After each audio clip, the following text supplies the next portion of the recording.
আর তো দেরি করে চলো না। আতাউর রহমান বাংলা মঞ্চ নাটকের পুরোধা ব্যক্তিত্ব। শৈশবে মায়ের বই পড়া দেখেই শিখেছিলেন জীবনকে গড়তে হলে বই পড়তে হবে। বাবার কাছ থেকে শিখেছিলেন জীবন চলার সারল্যের গল্প। বাবার অভিনয়ের প্রতি ঝোঁক থেকেই নাটকের প্রতি তৈরি হয় তার অগাধ ভালোবাসা।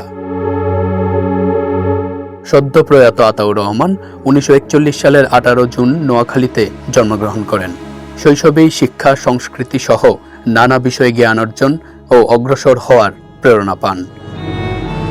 1968 সালে আতাউর রহমান ও জিয়া হায়দার মিলে ফজলে লোহানীর বাড়িতে নাগরিক নাট্য সম্প্রদায় প্রতিষ্ঠা করেন। বাংলাদেশের নাট্যচর্চার শুরুর দিকেই আতাউর রহমান নাটক নির্দেশনা দিয়েছেন, অভিনয়ও করেছেন। তাই এই সাংস্কৃতিক ব্যক্তিত্ব স্বাধীনতা যুদ্ধ পরবর্তী মঞ্চনাট্য আন্দোলনের অন্যতম অগ্রদূত হিসেবে পরিচিত।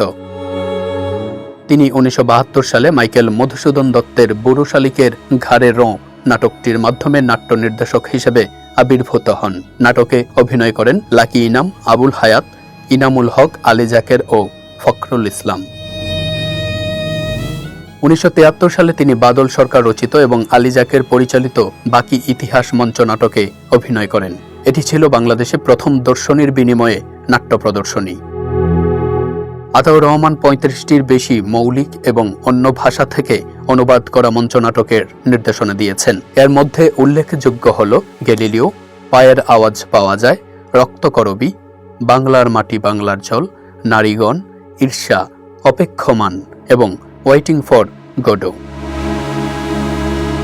Ataur Rahman Bangladesh centre of the international theatre ইনস্টিটিউটের সভাপতি থাকাকালীন 2011 সালের মে মাসে 10 দিনব্যাপী প্রথম ঢাকা আন্তর্জাতিক থিয়েটার উৎসবের আয়োজন করেন। মঞ্চনাটকে তার অবদানের জন্য তিনি 21 পদক, স্বাধীনতা পুরস্কার সহ অসংখ্য পুরস্কারে ভূষিত হন। নাট্যজন আতাউর রহমান 10 দিন লাইফ সাপোর্টে থাকার পর 11 মে সোমবার দিবাগত রাতে শেষ নিঃশ্বাস ত্যাগ করেন। জনসাধারণের শ্রদ্ধা নিবেদন শেষে 12 মে মঙ্গলবার রাজধানীর বনানী কবরস্থানে মায়ের কবরেই চিরনিদ্রায় শায়িত হলেন এই গুণী নাট্য ব্যক্তিত্ব।